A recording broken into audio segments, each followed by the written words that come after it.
प्रकरण 43 अध्याय 10 ओवी 112 ते 220. जे जे भेटे भूत ते ते मानिजे भगवंत, हा भक्ती योगू निश्चित जाण माझा. 10:118. या जगाची निर्मिती परमेश्वराने केली आहे. सृष्टीत उत्पत्ती, स्थिती आणि लय हे चक्र अविरत सुरू असते. प्रत्येक सजीव प्रत्यक्ष परमात्मा आहे असे समजणे हा भक्तीचाच एक प्रकार आहे. प्रयागला जसा गंगा व यमुना यांचा संगम होतो, तसे खरे दोन भक्त जेव्हा एकमेकांना भेटतात तेव्हा ऐक्य रसाचा संगम होतो आणि त्या ऐक्य रसाच्या पुरावर अष्टसात्विक भाव रूपी होडी तरते. मीपणा सोडून निव्वळ भगवत भक्ती करणाऱ्या भक्तांना निर्भेळ आत्मानंद, सुख, समाधान मिळते. आत्मज्ञान होणे हा नवा जन्म आहे आणि असा जन्म अनुभवल्यावर आयुष्याचे सार्थक होते. भक्ती असणे, आत्मज्ञान होणे ही सर्वस्वी भगवंताची कृपा आहे. भक्ती माणसाला वेगळ्या उंचीवर घेऊन जाते. भगवंत प्रेमळ, दयाळू असतोच, त्यालाही त्याच्यावर प्रेम करणाऱ्या भक्ताचे अप्रूप असते. अशा भक्तावर तो जी कृपा करतो ती साहजिकच वेगळी असते. म्हणून भाग्य जय सानकूळ, जालिया केले उद्यम सदा सफळ, तैसे श्रुताधीत सकळ, गुरु कृपा साच. 10:168. माळी झाडांसाठी जीवापाड मेहनत घेतो, परंतु ज्या वेळेला वसंत ऋतू येतो त्याच वेळेला फळे येतात. दैव अनुकूल असते तेव्हाच माणसाने हातात घेतलेल्या कार्याला यश मिळते. त्याप्रमाणे गुरुची कृपा होईल किंवा असेल तरच ऐकलेले व वाचलेले ज्ञान किंवा माहिती लक्षात राहते आणि आचरणात आणता येते. सर्व नद्या व पाणवठे तुडुंब भरलेले असूनही चातकाची तहान मात्र ज्या वेळेला खास मेघातून पाण्याचे थेंब पडतील त्यानेच भागते. त्याप्रमाणे गुरु खूप असतात, परंतु आश्रय देणारे, कृपा करणारे सद्गुरू भेटायचा योग किंवा वेळ येईल तेव्हाच माणसाचे भाग्य उदयाला येते. देव शोधण्यासाठी सुरू असलेला प्रयत्न जेव्हा अंतरात असलेल्या आत्म्यापाशी येऊन थांबतो, तेव्हा अंतर्मन जेव्हा जागृत होते तेव्हा भक्ताचे सुख आणि आनंद चिरकाल टिकतो. जे काळकुटाचे सहोदर, जे मृत्यू भेणे प्याले अमर, तरी दिहाचे पुरंदर 14 जाती. 10:192. ज्याप्रमाणे आकाश किती अथांग आहे याचे वर्णन शब्दात करू शकत नाही, तसे भगवंताच्या स्वरूपाचे वर्णन शब्दात करता येत नाही आणि जरी केले तरी त्याचा अर्थ पूर्णपणे उमगत नाहीत. या अनुभवायच्या गोष्टी आहेत. असे असले तरी ते जाणून घ्यायची इच्छा असल्याने भगवंताच्या अस्तित्वाची खूण पटेल अशा गोष्टी सांगायची विनंती अर्जुनाने भगवंताला केली. पाणी एकदा पिऊन तहान भागत नाही. तहान भागण्यासाठी पाणी सतत प्यावे लागते. तसे भगवंताचे स्वरूप एकदा ऐकून समजत नाही, ते सतत ऐकावेसे वाटते. याला तळमळ म्हणतात. तळमळ असणे ही भक्तीची खूण आहे. अमृत हे कालकूट विषाचे सख्खे भावंड आहे. अमृत पीत असूनही ब्रह्मदेवाच्या एका दिवसात 14 इंद्र होतात, तरीही अमृत उत्तम पेय समजले जाते. मग जे भगवंताचे नाव घेतले असता भवसागर तरता येतो, ज्याची गोडी अवीट आहे, त्या नामाला परमामृत म्हणायला हवे. हे अमृत प्राप्त करण्यासाठी कोणतेही सायास किंवा प्रयत्न करावे लागत नाहीत. ते सर्वांसाठी सहज उपलब्ध असते. त्यासाठी कोणतेही मूल्य द्यावे लागत नाही. ते कितीही घेतले तरी संपत नाही. त्याला काळाचे बंधन नाही. असे भगवंताचे नाम सतत घ्यावे, ऐकावे हे उत्तम तप आहे. असा नामयज्ञ करतो तो भवसागर सहज तरून जातो. सांसारिक गोष्टींचा त्याला त्रास वाटत नाही. संसारात येणाऱ्या अडचणींनी तो गांगरून जात नाही. चांगला आणि वाईट क्षणही टिकत नाही हे जाणून त्याची मानसिक स्थिती आनंदी आणि स्थिर राहते. हा गा सूर्य काय शिळा, अग्नी म्हणो येत आहे वोविळा, का नित्य वाहातया गंगा जळा, पारसे पण असे. 10:202. रोज उगवतो म्हणून सूर्य शिळा होत नाही. अग्नीने स्नान केले नाही तरी अग्नी सोवळा असतो आणि गंगेच्या पाण्याला पारोसे पण येत नाही. त्याप्रमाणे भगवंताचे नाम नित्य नूतन आहे. प्रत्यक्ष भगवंताच्या वाणीतून त्याचा महिमा ऐकण्याचे परम भाग्य अर्जुनाला आणि संजयला पूर्व पुण्याईने आणि भक्तीमुळे प्राप्त झाले. उत्तम भक्ताला भेटल्यावर भगवंतालाही अपार आनंद होतो. काही गोष्टी मोजता येत नाहीत आणि त्या मोजूही नयेत. समुद्राचे पाणी, अंगावरचे केस, आकाशातील तारे, कुबेराची संपत्ती मोजणे जसे अशक्य प्राय आहे, तसा भगवंताचा विस्तार सांगणे अवघड आहे. अर्जुन विस्ताराने सांगा असे म्हटला तरी भगवंतांनी त्याला त्यांच्या प्रमुख विभूती थोडक्यात सांगितल्या. माहुली म्हणतात, आपणच आपली स्तुती करणे, मोठेपणा सांगणे अयोग्य असले तरी भक्तांसाठी प्रेरक किंवा मार्गदर्शक ठराव्यात म्हणून भगवंतांनी विभूती सांगितल्या.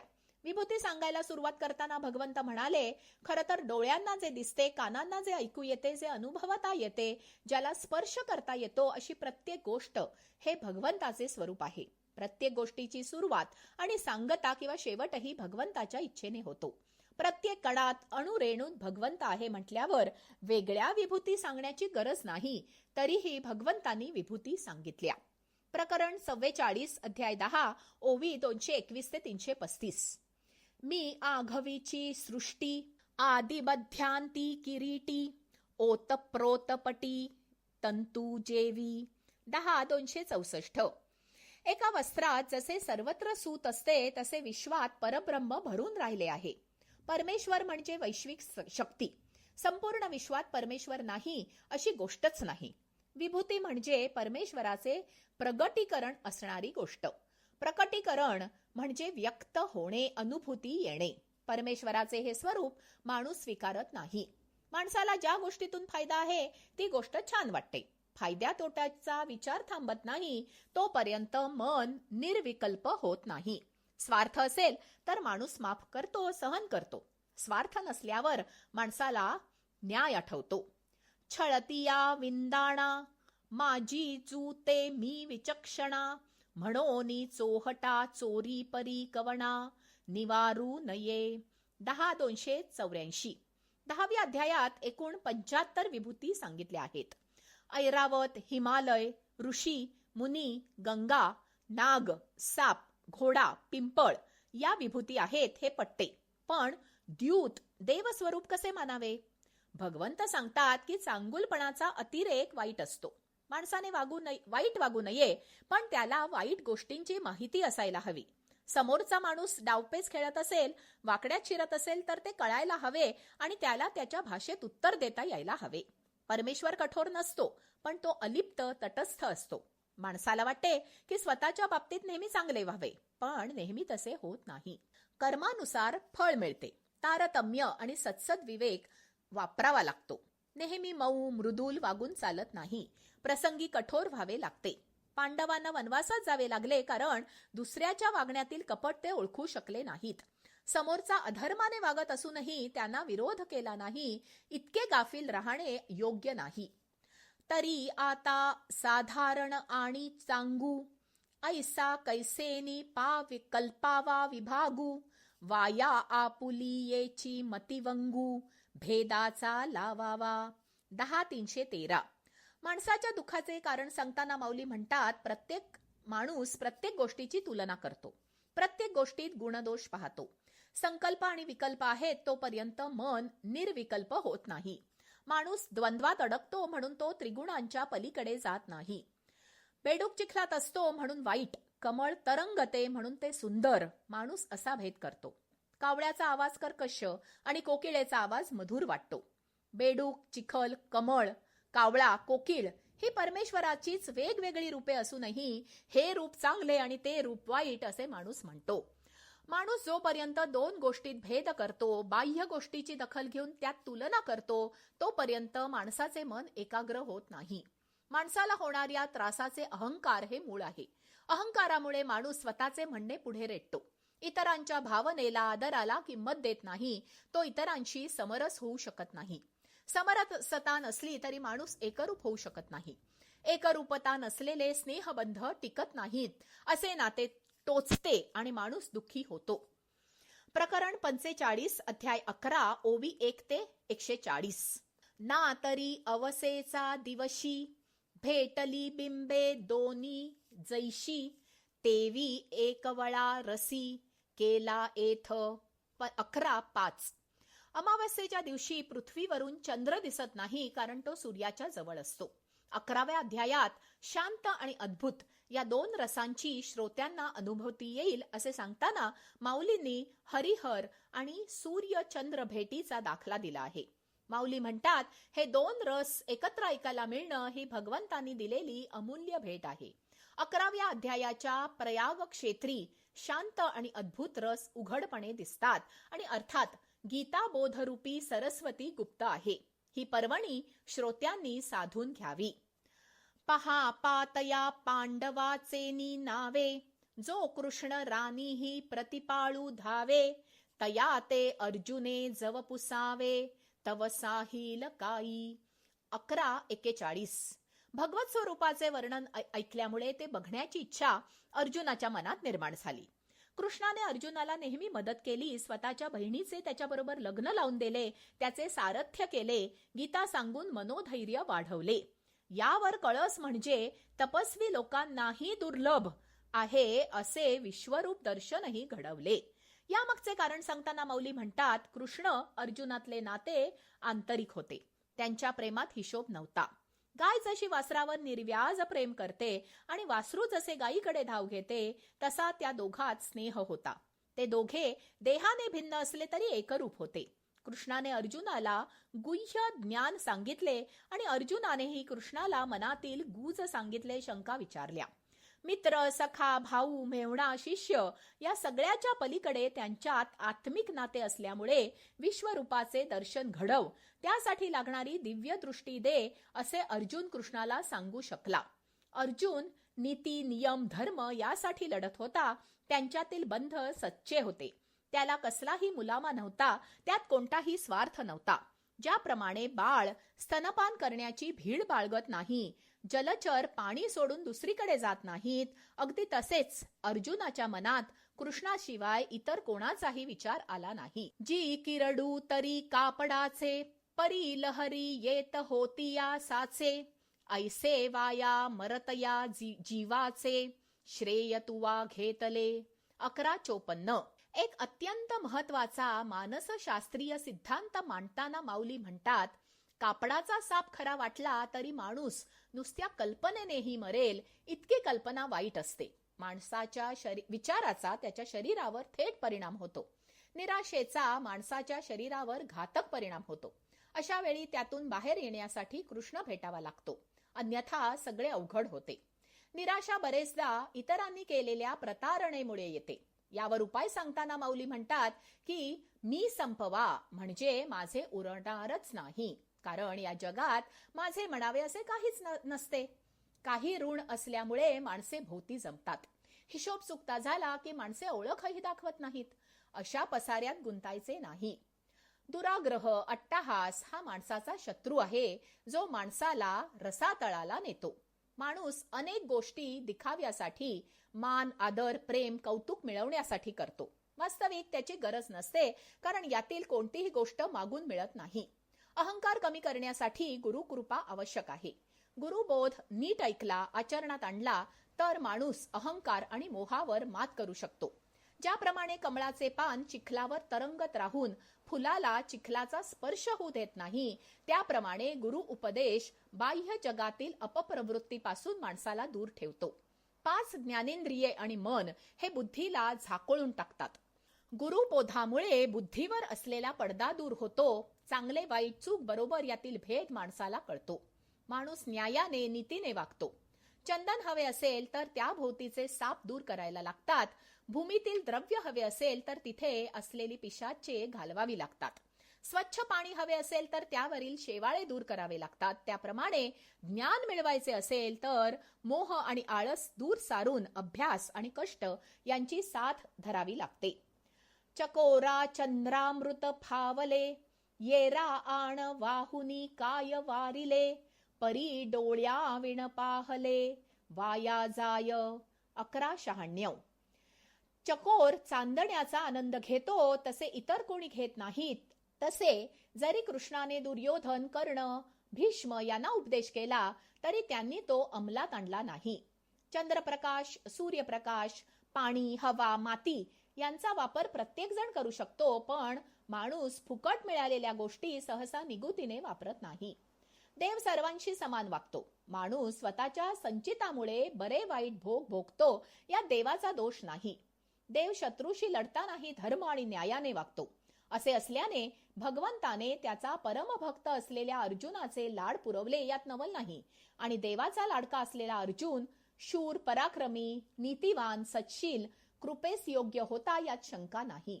यातच जगात असमानता का आहे याचे उत्तर आहे. देव कृपाळूच आहे, पण त्याच्या कृपेस पात्र होण्यास माणूस कमी पडतो. प्रकरण 46, अध्याय 11, ओवी 141 ते 284. आणि वाताचेनी प्रकाशे पडता परमाणू दिसती जैसे, भ्रमत ब्रह्म कटाह तैसे अवयव संधी. 11:149. विश्वरूप म्हणजे काय हे सांगताना माऊली म्हणतात, उन्हाच्या तिरिपीत जितके धुळीचे कण दिसतात तितकी ब्रह्मांडे या अवकाशात आहेत. अवकाश म्हणजे पोकळी. आकाशगंगेसारख्या अनेक सूर्यमालांचा समूह म्हणजे एक ब्रह्मांड, आणि अशी अगणित ब्रह्मांडे म्हणजे विश्व. माणसाला ज्ञात असलेले जग या पृथ्वीपुरते मर्यादित आहे. या पृथ्वीवरील प्रत्येक गोष्ट एका माणसाला माहिती किंवा ज्ञात नसते. माणसाच्या जाणीवेच्या पलीकडे असंख्य गोष्टी आहेत. परमेश्वराची व्याप्ती या पृथ्वी पलीकडेही आहे. या सूर्यमालेसारख्या अनेक सूर्यमाला, ग्रह, तारे, नक्षत्र, अवकाश, भूतलासारखी अनेक प्रतले, अनेक जीवसृष्टी, अशा सहज आकलन न होणाऱ्या गोष्टी चैतन्याने व्यापल्या आहेत. माणूस यातील एक यःकश्चित जीव असला तरीही माणसाला मात्र वाटते की तो खूप काही करतो, त्याच्या इच्छेनुसार सगळे घडावे, त्याच्या वाचून काही अडावे. प्रत्यक्षात माणसाला अनुकूल मनासारख्या गोष्टी नेहमी घडत नाहीत, त्याच्या वाचून कोणाचे काही अडतही नाही. हे विश्व परस्पर विरोधी गोष्टींनी भरलेले आहे. जितक्या चांगल्या वाटणाऱ्या गोष्टी आहेत तितक्याच वाईट दिसणाऱ्या गोष्टी आहेत. जन्म असेल तर मृत्यू आहे. मान मिळतो तसा अपमानही होतो. रामकृष्णांचा जन्म रावण किंवा कंस होता म्हणून झाला. भगवंतापुढे माणूस किरकोळ आहे, निमित्त मात्र आहे, विधी लिखित टळत नाही. या गोष्टीची जाणीव झाल्याने अर्जुन खजील झाला. हा कोपे की निवांतू साहे, हा रुसे तरी बुझावित जाये, नवलपिसे लागले आहे पार्थाचे देवा. 11:172. भगवंताचे अनंत भक्त असले तरी भगवंतांना मात्र अर्जुन अतिप्रिय होता ही गोष्ट अर्जुनाची योग्यता दाखवण्यासाठी पुरेशी आहे. म्हणूनच भगवंतांनी अर्जुनाला दिव्य दृष्टी देऊन विश्वरूप दाखवले.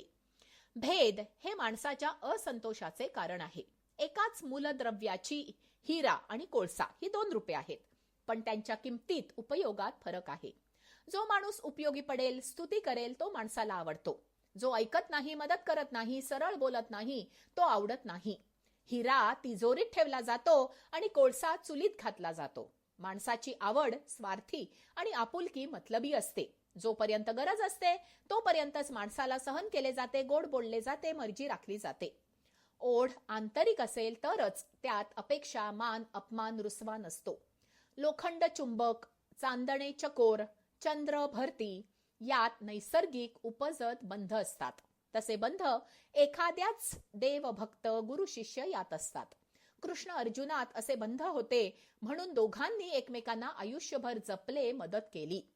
अनावरे मुखे समोर देखे, तया भेणे पाठीमोरा जव ठाके, तव तया ही कडे श्रीमुखे, करचरण तैसेची.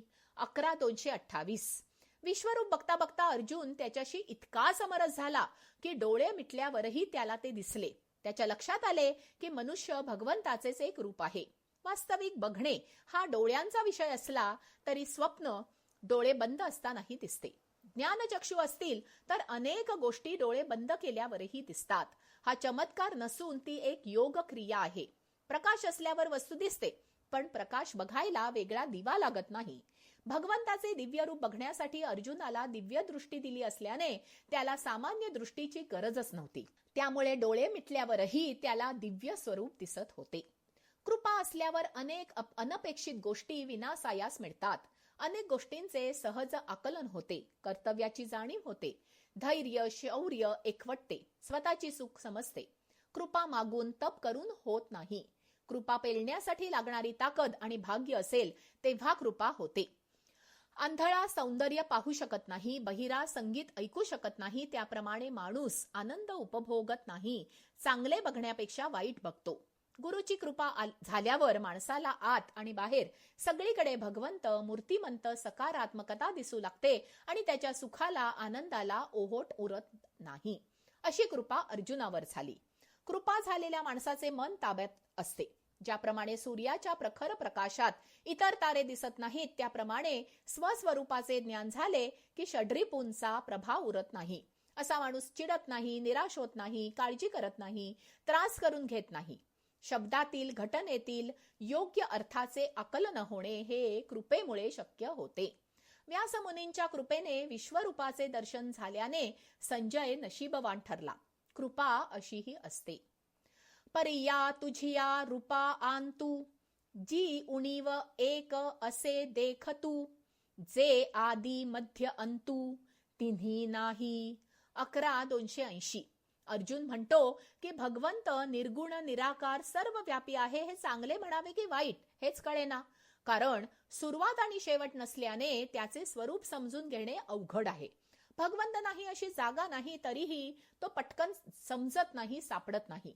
अंकुरात बीज असते आणि बीजात अंकुर असतो. एकाच गोष्टीच्या या दोन स्थिती आहेत हे पटकन कळत नाही. पावसाळा सुरू झाला की जमिनीतून अंकुर बाहेर येतात आणि उन्हाळा सुरू झाला की बीज रूपात जमिनीत गडप होतात. तशी युगाच्या सुरुवातीला सृष्टी निर्माण होते आणि प्रलय आला की नाहीशी होते. कोणतीही गोष्ट पूर्णपणे नाहीशी होत नाही, फक्त तिचे स्वरूप बदलते.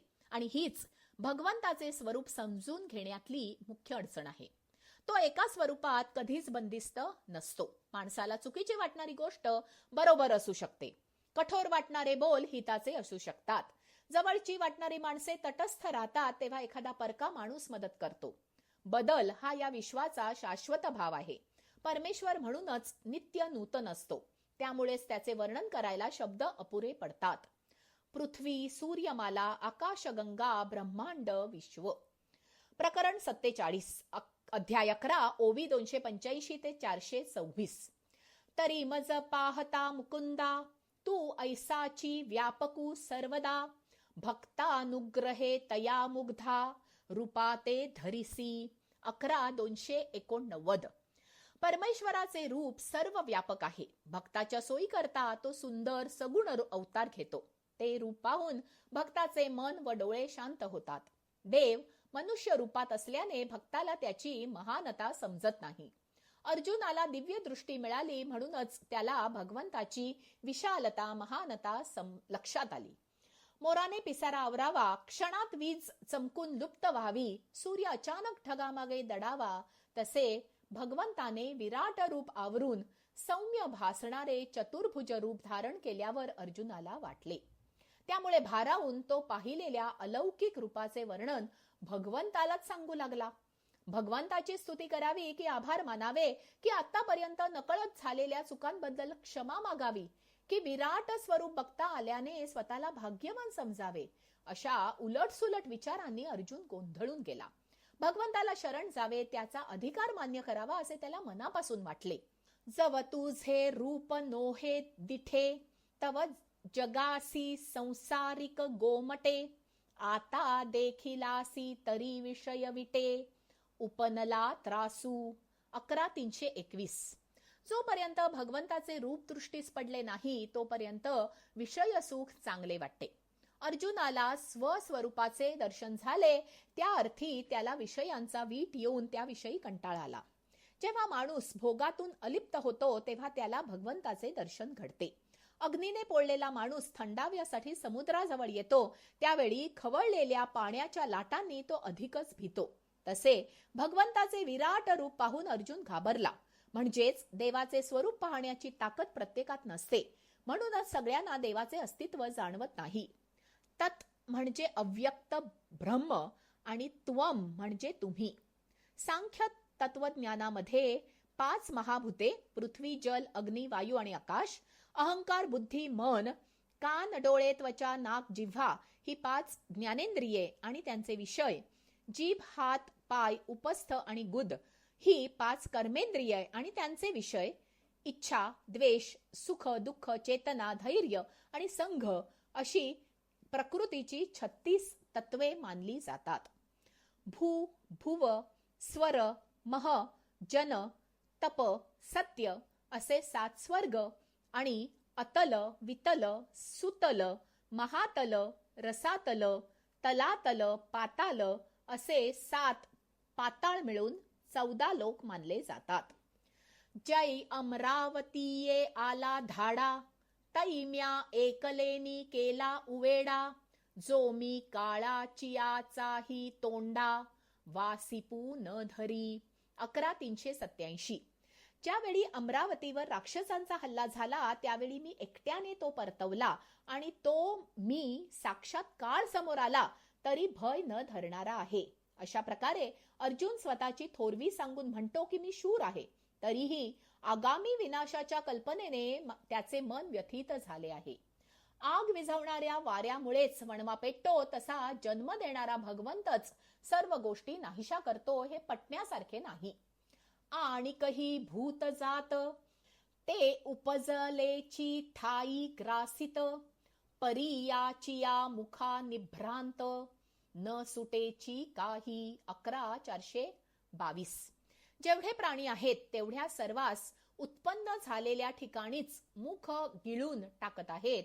काळाच्या मुखातून खरोखर काहीच सुटत नाही. भूमीवरच्या प्रत्येक गोष्टीचा नाश, लय अटळ आहे.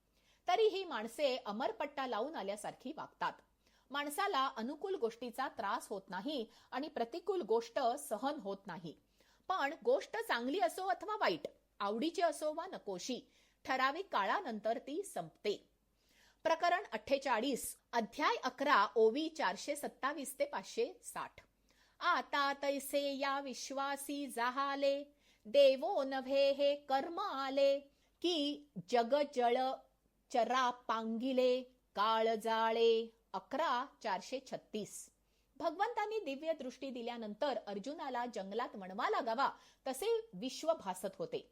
हा तारणारा देव नाही तर हे सर्वांचे अनिष्ट कर्मच विश्वरूपाने ओढवले आहे अथवा सजीवांना अडकवण्यासाठी हे काळरूपी जाळेच पसरले आहे असे त्याला वाटू लागले. परिस्थिती अनुकूल असते, मनासारखे घडत असते तेव्हा माणूस आनंदी असतो. प्रतिकूल परिस्थिती येताच त्याच्या मनात देवाच्या अस्तित्वाविषयी, स्वरूपाविषयी शंका उत्पन्न होते. निसर्गाचे चक्र एका क्रमाने सुरू असते. सुखानंतर दुःख, दिवसानंतर रात्र, जन्मानंतर मृत्यू, पावसानंतर ऊन येते. पण त्रास होईल असे काही माणसाला सहन होत नाही. आपल्यामुळे वस्तू जळते हे अग्नीला, आपले सेवन प्राणघातक आहे हे विषाला, आपण धारदार आहोत हे तलवारीला माहीत नसते. या गोष्टी जो वापरतो त्याला मात्र हे माहीत असते. प्रत्येक क्षण माणूस कसा व्यतीत करतो त्यावर त्याचे संचित ठरते. पण माणसाला याचे गांभीर्य कळत नाही. कोणत्याही गोष्टीचा अतिरेक झाला की ती गोष्ट प्रतिकूल होते. माणसाने प्रत्येक गोष्ट संयमाने वापरावी. एकच गोष्ट माणसाने अमर्याद करावी ती म्हणजे भगवत भक्ती. तरी आताची ये संहार वाहरे, तुम्ही पांडव असा बाहिरे, जेथ जात जात धनुर्धरे, सावरिले प्राण. 11,454. या संहार रूपी संकटाबाहेर फक्त तुम्ही पांडव आहात असे भगवंत अर्जुनाला म्हणाले. जो भगवंताला शरण जातो त्याला भयायचे कारण नसते. या उलट जो माणूस दुसऱ्याच्या भावनांचा आदर करू शकत नाही तो माणूस जिवंत असूनही नसल्यासारखा आहे. जो विनाकारण गर्व करतो, फुशारक्या मारतो, अहंकाराने वागतो, हे जग त्याच्यामुळेच चालते असे मानतो त्या माणसाला अपेक्षाभंगाचे दुःख सहन करावे लागते. कधीतरी त्याच्या हातात काही नाही याची त्याला जाणीव होते. अहंकाराच्या धुंदीत माणूस कसा वागतो हे त्याला कळत नाही. त्याच्या या वागण्यातच त्याच्या पराजयाची बीजे असतात. कोणी निमित्त मात्र होऊन त्याला त्यासाठी शासन करतो. भक्ती नम्र व्हायला शिकवते आणि हा नम्रपणा माणसामध्ये सहनशक्ती निर्माण करतो. नम्र माणूस दुसऱ्याचे मन दुखवत नाही. तो प्रामाणिकपणाने कर्तव्य कर्म करतो. त्याची निष्ठा, विश्वास, सातत्य यामुळे त्याला प्रत्येक कार्यात यश मिळते. अर्थात हे भगवंताच्या सहाय्याने सफल झाले याची जाणीव असल्याने जो त्याचे श्रेय स्वतःकडे घेत नाही तो खरा सज्जन. मग सत्य लोकौनी गंगाजळ, सुटलिया वाजत खळाळ, तैशी वाचा विशाळ, बोलता तया. 11,483. गंगेचे पाणी सत्य लोकापासून सुटले असता सारखे खळखळ वाजत चालते. ढगांचा गडगडाट व्हावा किंवा मंदार पर्वताची रवी केल्याने आवाज व्हावा तसा तो भगवंताच्या वाणीचा धीर गंभीर आवाज येत होता. त्या आवाजाने अर्जुन भयचकित होऊन भगवंताला शरण गेला. परी पडिलिया दुःख सागरी, तू काढीसी का जया परी, ते कीर्ती तुझा हरी, आठवीत असे. 11,502. दुःखी असलेल्या जीवांना भगवंत बाहेर काढतो ते रूप अर्जुनाला आठवते. उत्पत्ती, स्थिती आणि लय, निसर्गाचे हे चक्र अविरत सुरू असते हे अर्जुनाला माहीत होते. परंतु सगळे सुरळीत सुरू असताना अचानक युद्धाच्या रूपात महाप्रलय ओढवावा याचे त्याला दुःख होत होते. कृष्णासारखा परमात्मा प्रत्यक्ष हजर असूनही तो हा नाश का थांबवत नाही या विचाराने तो व्यथित झाला. अर्जुनाला निराश झालेले बघून कृष्ण भगवान म्हणतात, अर्जुना, भविष्यात होणाऱ्या घटनांची धावती झलक मी तुला दाखवली. या घटना इतक्या वेगाने न होता प्रत्येकाच्या वेळेनुसार होतील. या गोष्टीची चिंता न करता तू युद्धासाठी तयार हो. भगवंताच्या या शब्दांनी दिलासा मिळून अर्जुन सावरला. त्याच्या मनातील प्रश्नांची उत्तरे त्याला सापडली. कृतज्ञतेने अर्जुनाने भगवंताला नमस्कार केले. प्रकाश पडला की अंधार निघून जातो, त्याप्रमाणे दुष्टबुद्धीच्या माणसांना नियम, शिस्त, धर्म यांचे वावडे असल्याने ते ज्ञानापासून दूर राहतात. सगळे जग ज्या शक्तीने व्यापले आहे त्याचा अधिकार मान्य करण्यासाठी भगवंताची कृपा व्हावी लागते. भगवंत नाही असा क्षणही नाही आणि कणही नाही हे स्वरूप बघण्याची दृष्टी असावी लागते. व्यापकता समजण्याची बुद्धी असावी लागते. जाणून घ्यायचा योग यावा लागतो. ज्यांच्या भाग्यात हे ज्ञान, दृष्टी, बुद्धी आणि योग आहे ते भाग्यवान असतात, या शंका नाही. भगवंताच्या या स्वरूपाचे वर्णन करण्यासाठी शब्द अपुरे आहेत. हा अनुभव ज्याचा त्याने घ्यावा अशीच त्या प्रभूची इच्छा असावी. साखरेतून गोडी आणि सूर्यातून प्रकाश वेगळे करता येत नाही, त्याप्रमाणे हे जग आणि भगवंत यांना अलग करता येत नाही. अंगात ज्वर असतानाही साखरही कडू लागते आणि दृष्टी नसणाऱ्याला प्रकाश दिसत नाही. तसे काही लोकांना परमेश्वराचे अस्तित्व पटत नाही. त्यात या लोकांचा दोष नसून ईश्वराची तशी योजना असावी, त्यांच्या कृपेची वेळ आली नसावी. अज्ञानापोटी माणसाने वासराच्या बदल्यात कामधेनू द्यावी, पाखरे हाकलायला चिंतामणी फेकून मारावा, शेताला कल्पवृक्षाचे कुंपण घालावे, त्याप्रमाणे अज्ञानी माणूस परमेश्वराला दोष देतो, त्याच्यातही चुका बघतो, पण परमेश्वर इतका दयाळू असल्याने तो या गोष्टींचा राग मानत नाही.